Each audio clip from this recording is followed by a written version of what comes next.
Transportasi, biaya, dan waktu tempuh menuju Basecamp Apoy Gunung Ciremai.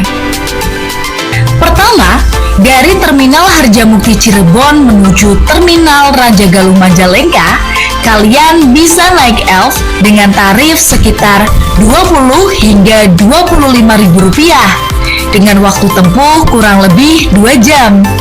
Atau kalau ingin lebih cepat, kalian bisa menggunakan Grab mobil dengan tarif sekitar 120.000 rupiah dengan waktu tempuh sekitar 1 jam. Selanjutnya, dari Terminal Rajagaluh menuju Basecamp Apoy. Di sini kita perlu sedikit usaha untuk mencari ojek motor di sekitar terminal.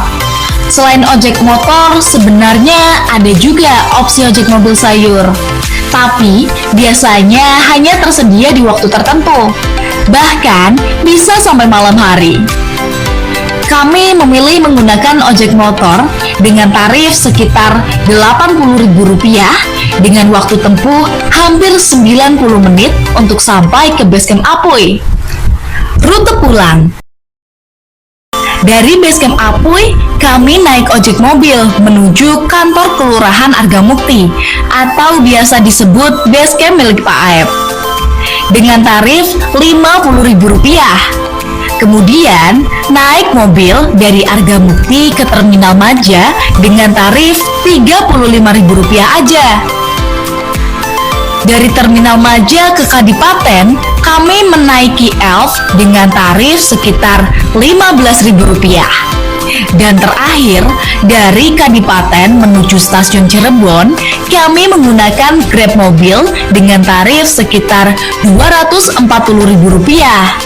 Nah, itu tadi rute yang kami ambil. Kalian tentu bisa menyesuaikan atau memvariasikan moda transportasinya sesuai dengan kebutuhan dan kenyamanan kalian. Coba deh, share juga versi perjalanan kalian di kolom komentar ya.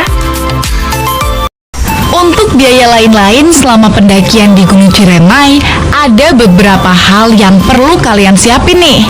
Mulai dari simaksi sampai logistik. Untuk simaksi sendiri, biayanya sekitar Rp125.000, baik untuk tektok maupun ngecamp. Nah, untuk logistik, kita estimasikan sekitar Rp200.000.